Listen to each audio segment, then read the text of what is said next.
The hammer fell on the auction block, sharp as a gunshot, and with it, Abigail Carter's fate was sealed to a man the crowd feared even to look in the eye. Dust lifted in little swirls across the wooden platform, carried by the hot Texas wind. The town square had been alive with jeers, whistles, and the sound of coins rattling in greedy palms. But the moment he stepped forward, silence spread like a blanket. Every cowboy, rancher, and outlaw in that crowd shifted uneasily, spitting tobacco into the dirt, trying not to meet his gaze. Abigail's wrists ached where the rough rope cut her skin. She stood tall despite it, though her white cotton dress clung to her curves, sweat trickling down her back beneath the relentless sun. At 30, she had lived enough loss to make her spirit steel, but she'd never imagined her life would come to this.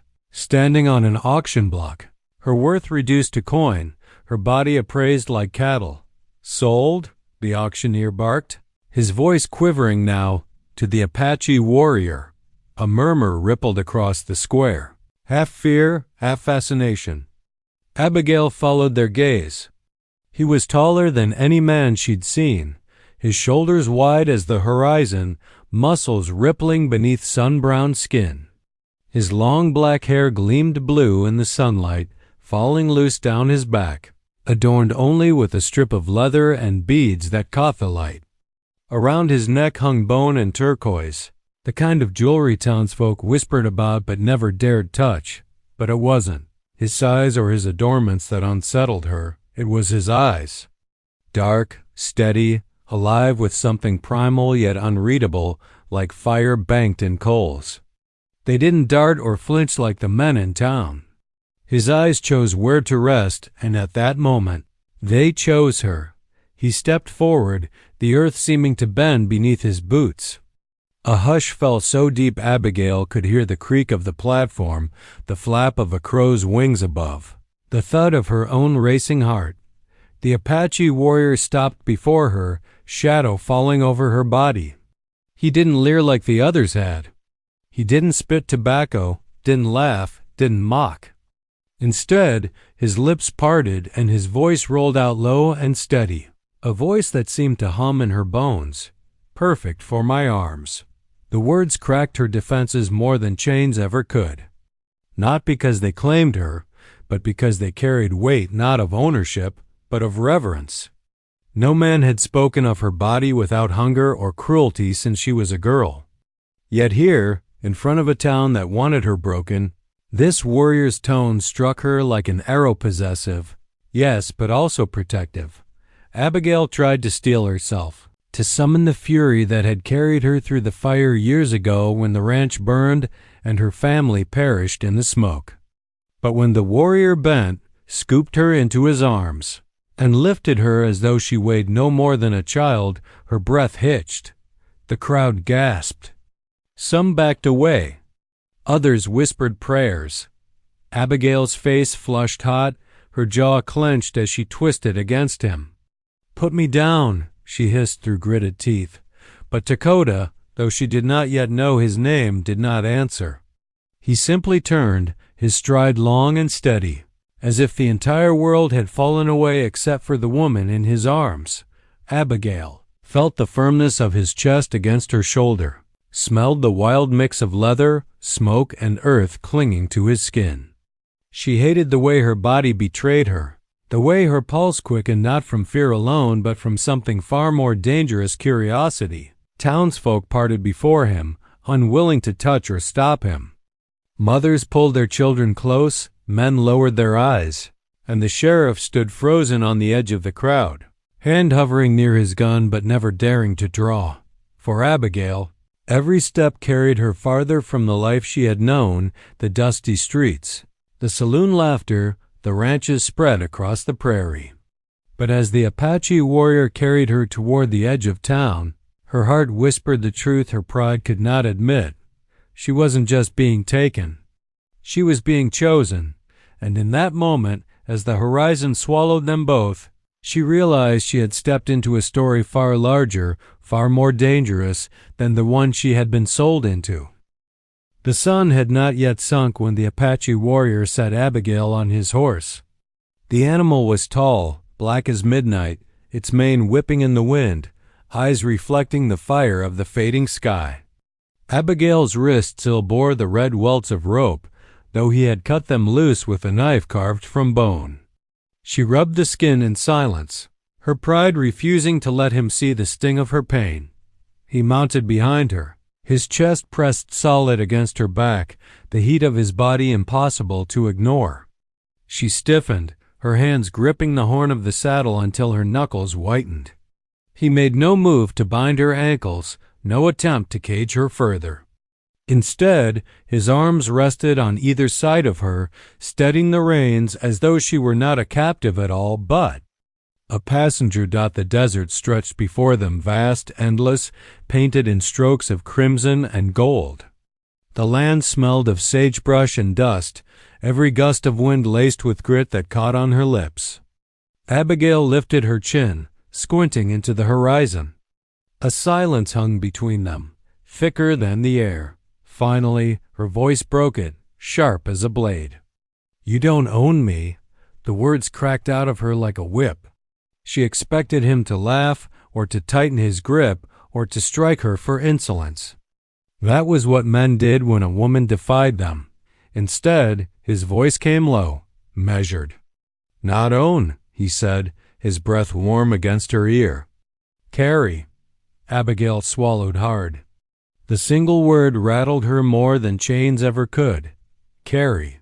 The meaning was simple, yet something in his tone, firm but almost gentle, unsettled her, as though he had no intention of bending her, but rather of keeping her.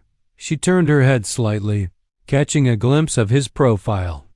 His face was cut from stone, high cheekbones, strong jaw, a scar etched faintly along his temple. He was watching the land ahead, not her, as if the desert itself guided his path. "You paid for me," she pressed, her voice bitter. "That makes me no different than the cattle you drive." At that, his eyes flicked to hers, dark, unwavering. "Cattle walk because whip forces them. You ride because your spirit walks beside mine." She bit her lip, heart hammering. It was nonsense, yet something in the conviction of his tone stole the ground beneath her arguments. Abigail turned away, staring at the horizon until her eyes watered from the wind. Hours passed. The sun bled into twilight, the desert cooling under the sweep of indigo sky. Stars pricked the heavens one by one, sharp and cold. The horse's hooves thudded in steady rhythm, a lullaby against her ribs, though her mind refused to quiet. Every instinct screamed to find a way out, yet deep in her chest a strange heat coiled, a dangerous curiosity toward the man whose arms framed her so easily. As night thickened, the warrior guided the horse into a dry riverbed, its banks rising on either side. The canyon walls glowed pale in the moonlight. He brought the animal to a halt and slid from the saddle with a fluid grace that unsettled her. "Down," he said. Abigail glared at him, lips tight. "You'll have to drag me." For the first time, a flicker of a smile touched his lips, brief and quiet. Without argument, he reached up, his hands circling her waist. He lifted her gently, setting her feet on the cool earth. She stumbled, not from roughness but from the disarming way his touch lacked violence. A small fire was kindled soon after, sparks crackling into the night air. He handed her a piece of dried venison, his hand steady, his eyes unreadable. Abigail stared at it, her stomach twisted in knots. "You expect me to eat what you give me?" she asked. His response was calm, unwavering. "Eat or not, your choice. The desert is cruel to those who starve themselves." She sat in the dust, clutching the food, but not tasting it. The silence pressed heavy, broken only by the distant cry of a coyote. The Apache warrior, still nameless to her, sat across the fire, his gaze fixed on the flames, as though the dance of fire told him secrets she could never hear. Abigail's throat tightened. She thought of the life she'd left behind her burned ranch, the laughter of her brothers, the smell of bread baking in her mother's kitchen. And now here she was, across a fire from a man the whole town feared. Her hand shook, but she forced herself to lift the food and take a bite. The smoky flavor filled her mouth, grounding her in the strangeness of it all. The warrior's eyes flicked up, catching hers.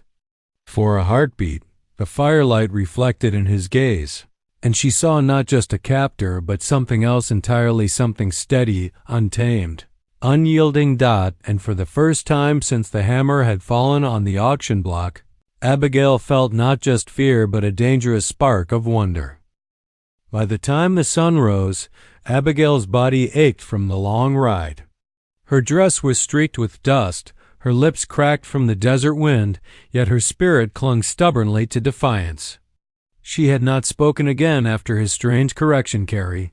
Not Owen, but his words had wormed into her mind, circling like hawks. The land changed as the morning stretched on. They left the flat plains behind, riding into a canyon cut deep into the earth by storms long past. Towering red walls rose on either side, streaked with shadows and glowing in the dawn. The sound of rushing water echoed faintly ahead, and when the path widened, Abigail saw something that made her breath catch. Nestled in the canyon's embrace was a village. Dozens of hide lodges dotted the ground, smoke curling from fires. Children ran barefoot, their laughter carrying on the wind. Women tanned hides stretched between poles, their hands skilled and sure. Elders sat in the shade of rocks, pipes between their lips, eyes sharp and watching. The air was alive with the beat of a drum, steady and grounding, as if the canyon itself had a heartbeat. Abigail stiffened in the saddle. She had expected cruelty, chains, perhaps even death. But what she saw was life. A community thriving in the middle of the desert, hidden from the world that had sold her like cattle. The Apache, warrior still nameless to her, brought the horse to a halt at the edge of the camp. Every head turned. Whispers rippled like wind through grass. Abigail felt the weight of 100 eyes, curious, suspicious, some openly hostile. He swung down from the horse in one fluid motion, then reached up and lifted her down as easily as if she were a child. Her feet touched the packed earth, firm and cool beneath her boots, but she kept her chin high, refusing to shrink under their gaze. An elder woman stepped forward, her hair silver as moonlight, her face lined with wisdom and fire. She leaned on a carved staff, her eyes sharp as flint as they raked over Abigail. "Why?" the woman asked in her own tongue, her voice carrying the weight of years. "Does Takoda bring a white woman here?" Abigail blinked at the name, Takoda. At last she had it. The warrior's name rolled in her mind like thunder. Takoda's jaw tightened. He met the elder's gaze without flinching. "Because the fire spoke," he answered in English, his voice deep and unwavering, as if daring Abigail to hear. "She is meant." The words dropped heavy into the silence. Abigail's stomach twisted. Meant? She wanted to demand what he meant, but the camp seemed to already understand, their whispers rising, some angry, some awed. The elder woman's eyes narrowed. "The fire may speak, but men hear what they wish." She tapped her staff against the earth. "This woman brings danger. The town will come for her. And when they do, they will bring their guns." Takoda's face remained carved from stone. "Let them come. The fire does not lie." The murmur of voices swelled. Children peeking out from behind their mothers, young warriors watching with restless eyes. Abigail's pulse quickened. She felt like a coin tossed into a storm, her fate debated by strangers whose language she barely understood. Finally, the elder turned her gaze on Abigail. Though she did not speak her tongue, the meaning was clear. The woman's stare pierced, questioning, weighing, as if searching for something in Abigail's very soul. Abigail swallowed hard but did not look away. Pride stiffened her spine. "I didn't choose this," she said aloud, her voice trembling but fierce. "But I will not bow my head." A ripple moved through the crowd. Some frowned, others smirked. But Takoda's dark eyes flickered, something between surprise and respect. The elder grunted, lowering her staff. Then she will stay. For now. The fire will prove truth soon enough. The crowd began to disperse, though not without glances, some hostile, some curious. Children returned to their play, women to their work, but Abigail knew she had not been accepted, only tolerated. Takoda gestured toward a nearby lodge, its hide walls painted with symbols she could not read. "Here," he said simply. "You will rest." Abigail clenched her fists, the word rest tasting bitter.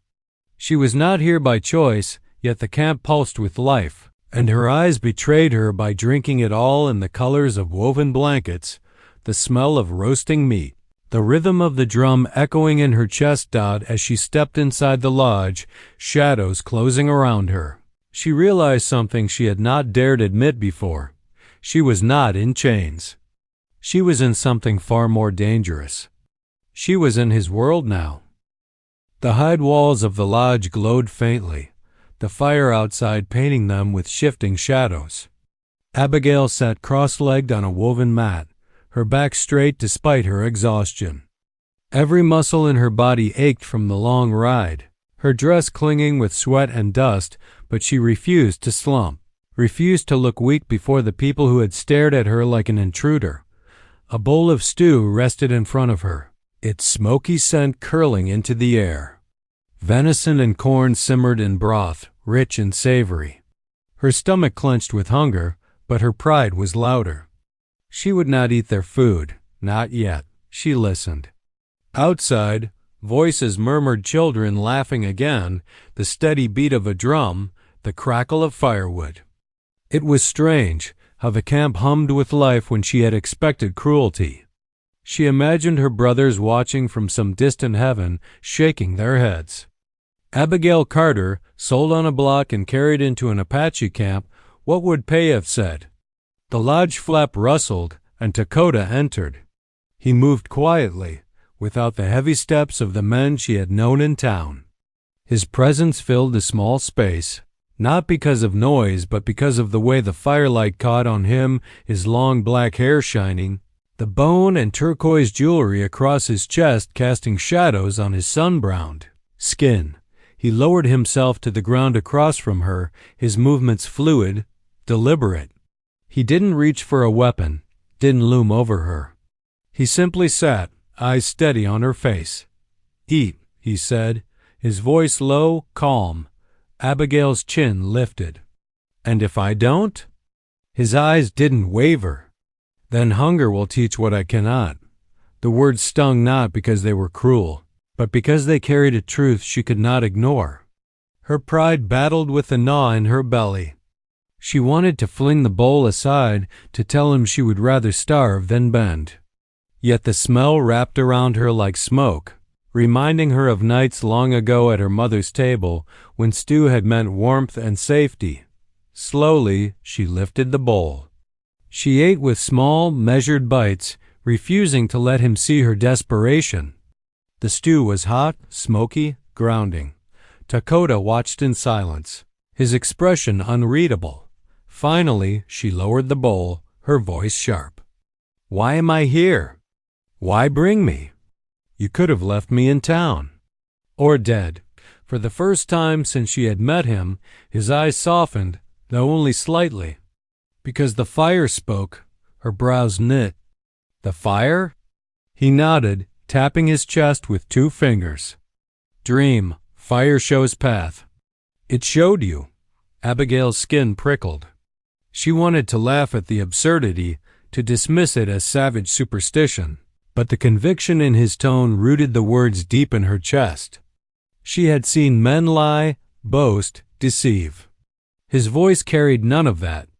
It was simple truth, whether she chose to believe it or not. She shook her head. "Dreams don't own me." His lips twitched, almost a smile. "Not own Carrie." That word again. It knifed into her because it didn't sound like the chains she had known before. It sounded like something else. Something she couldn't name. The silence stretched between them, heavy but not hostile. The fire outside snapped, the shadows shifting on the walls. Abigail wrapped her arms around herself, hating the way the lodge felt warmer with him inside. Finally, she spoke, softer this time. "What if your fire is wrong?" Takoda's gaze didn't falter. "Then it will burn me, not you." The words lingered in the air, wrapping around her like the smoke curling from the stew. She looked at him, this man who had lifted her before the whole town, who had silenced them with nothing but his presence, who sat now across from her without chains or threats. He was both danger and shield, captor and protector, and the weight of that truth pressed against her ribs. Abigail leaned back against the lodge wall, her eyelids heavy. She told herself she wouldn't sleep, not in this place, not near him. But the day's exhaustion crept over her, pulling her under despite her stubbornness. Her last thought before the dark claimed her was of the words he had spoken not as a claim, but as something far more dangerous. Perfect for my arms. And against her own will. She wondered what it might mean if she let herself believe it. Morning came with the cries of children and the thud of horse hooves echoing against the canyon walls. Abigail Carter rose from the woven mat in the lodge, her muscles stiff from sleeping on the ground, but her spirit sharper than ever. She had expected to be caged, treated as a possession. Instead, she found herself thrust into the rhythm of Apache life, watched closely. Yes, but not shackled. Outside, the women of the camp worked with swift, practiced hands. They scraped hides, tended fires, and plaited ropes with skill Abigail could only admire from a distance. When she first stepped out into the crisp morning air, the stares returned narrowed eyes, whispers passing like wind through grass. Her white cotton dress, now smudged with dust, set her apart as surely as her pale skin and auburn hair. Takoda appeared at her, sighed as though he had been waiting for her all along. Shirtless as before, the morning sun glinted off the turquoise and bone jewelry at his neck and chest. His long black hair caught the light, falling like a river over his shoulders. Without a word, he gestured toward a group of women kneeling by a stream that trickled through the canyon floor. They washed clothes against smooth rocks, their laughter low and guarded. "You will work," he said quietly, his voice deep and steady, leaving no room for refusal. Abigail lifted her chin. "I've worked all my life. I don't need you to tell me how." Something flickered in his eyes, amusement perhaps, or respect. He didn't argue, only inclined his head and stepped back, letting her walk on her own. At the stream, the women eyed her with suspicion but allowed her space. Abigail knelt, her hands plunging into the icy water. She scrubbed a hide garment against a rock, mimicking their motions. The rough leather resisted her at first, but she gritted her teeth, determined not to look weak. The women said nothing, though one younger girl, no older than 16, passed her a sharper stone with the smallest of smiles before returning to her work. By midday, Abigail's arms ached, her palms raw. Yet when she looked up, she saw Takoda leaning casually against a post near the lodge, his dark eyes following her every move. He made no effort to hide his watchfulness. When their gazes met, he did not look away. Instead, he crossed his powerful arms, and for the first time, she realized his presence was not only that of a captor, it was also that of a guardian. That evening, she sat by the communal fire, the smell of roasted venison filling the air. Children darted around the flames, laughing, while the elders murmured in low tones. Abigail tried to keep her focus on her bowl, but she could feel the stares. To the Apache, she was an intruder, perhaps even a threat. She needed to show she was more than that. One of the elders, the silver-haired woman from before, fixed Abigail with sharp eyes. "Why does the mountain wolf keep you?" she asked in halting English, her tone heavy with challenge. Abigail swallowed hard, every eye now on her. She could feel Takoda's steady gaze at her side, waiting. "Ask him," she said, her voice clear, though her heart pounded. I didn't ask to be brought here, but I will not break, no matter what is expected." The murmurs rose like wind stirring dry leaves. The elder's lips thinned, but she gave no reply. Later, as the fire burned low, Takoda approached her, crouching beside where she sat. His shadow loomed long across the earth. "They test you," he murmured, his deep voice so close she could feel it in her bones. "But you have spirit. Stronger than I thought." Abigail's eyes flashed to his. "I'm not here to prove myself to them or to you."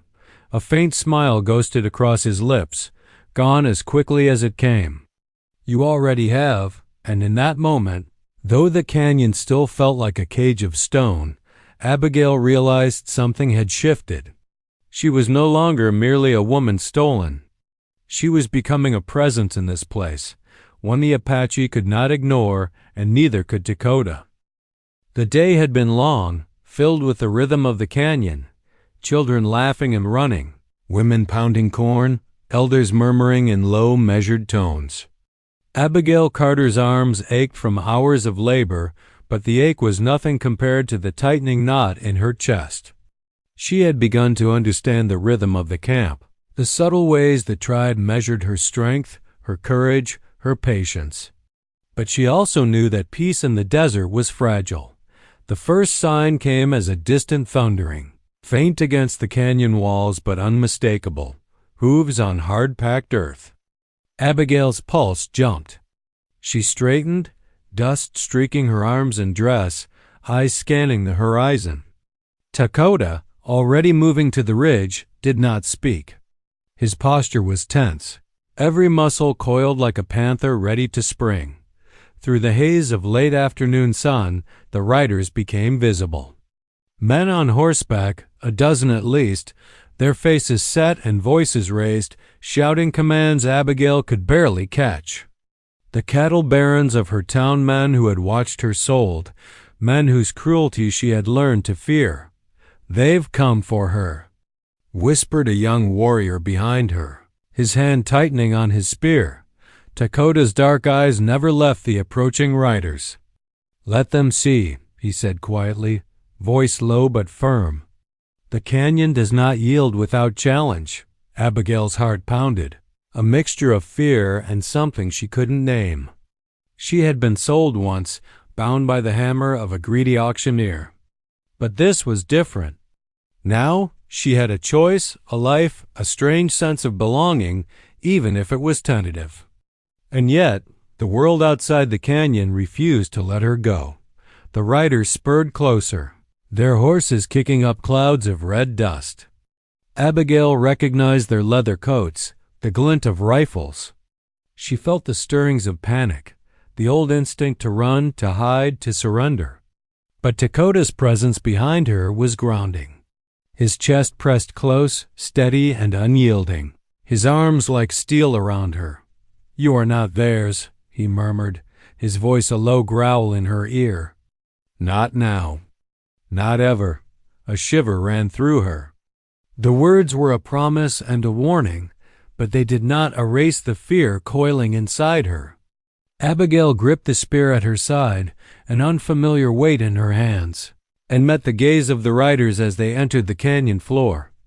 The leader, a tall man with a sun-scarred face, shouted, "Send her out." "She was sold to us." Abigail's lips pressed together. Send her out? After all she had endured?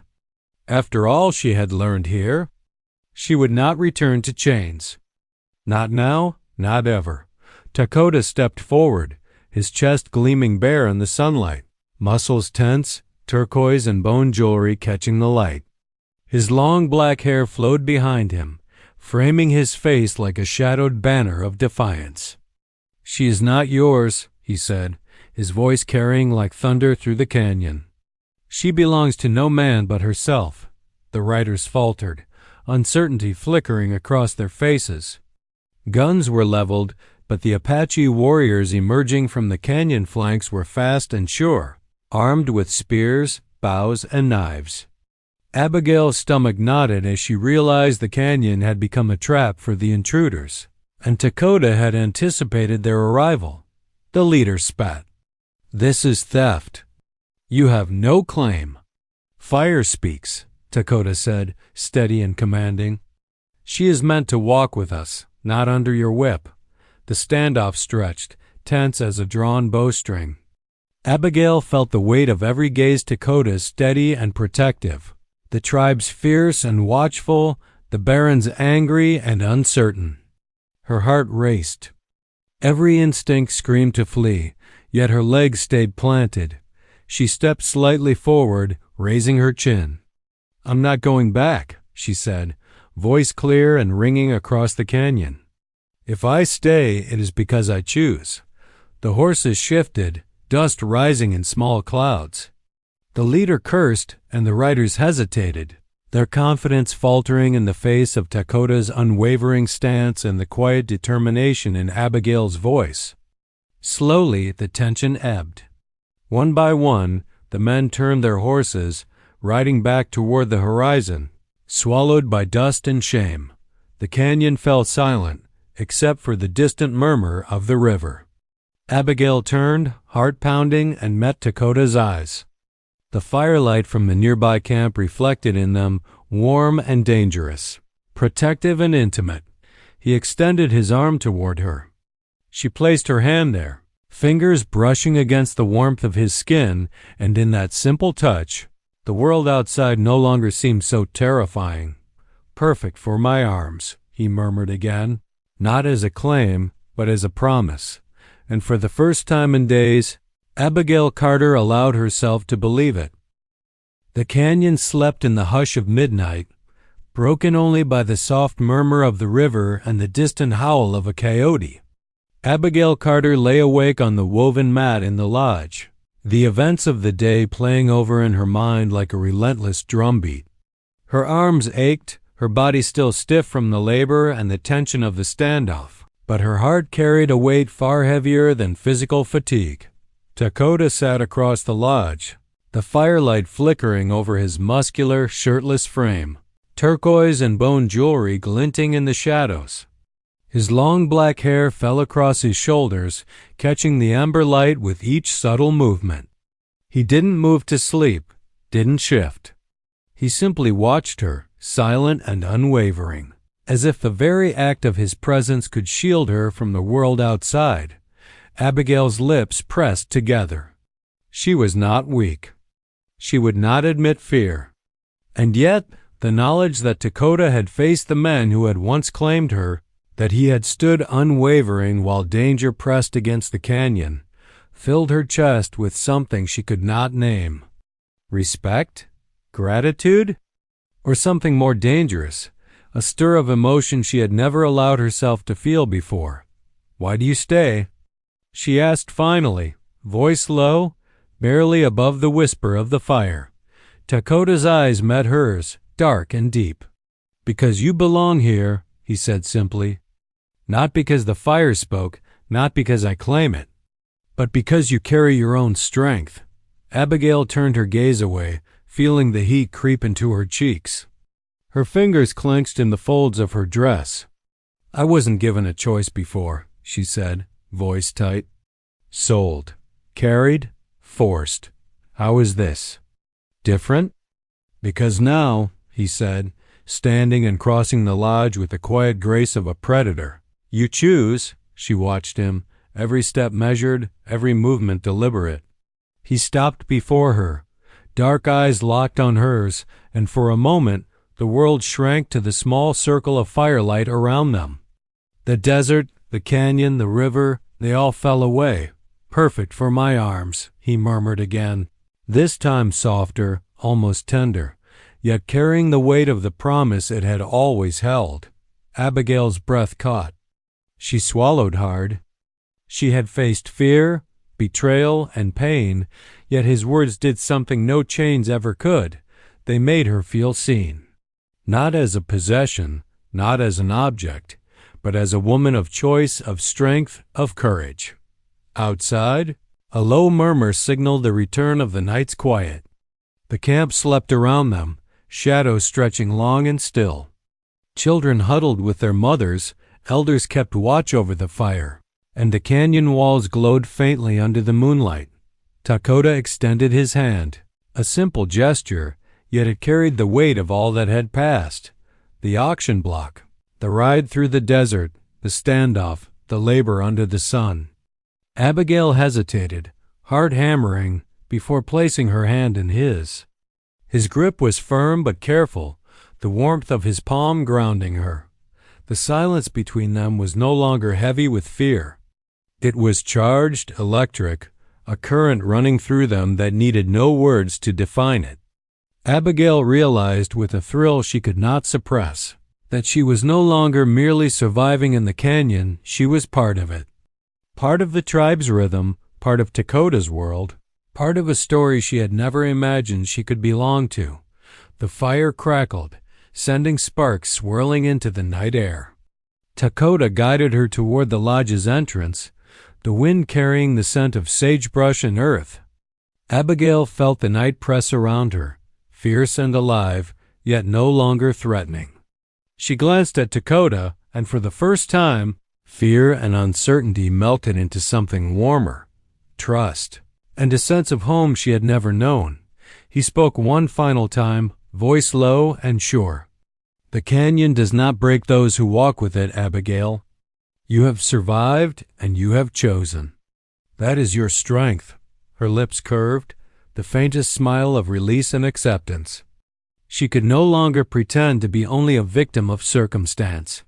She was a woman who had faced chains, judgment, and fear and emerged stronger, wiser, and fiercely alive. As the firelight danced over the canyon walls, Abigail felt a fierce certainty take root. She would remain here, not because she had no choice, but because she had found a place, a purpose, and unexpectedly a man who honored the courage she had carried all along. Takoda lifted her into his arms once more, not as a captor, but as a partner in a world that had tried to claim her, then failed. And under the silver glow of the moon, Abigail allowed herself to finally believe it. She was home.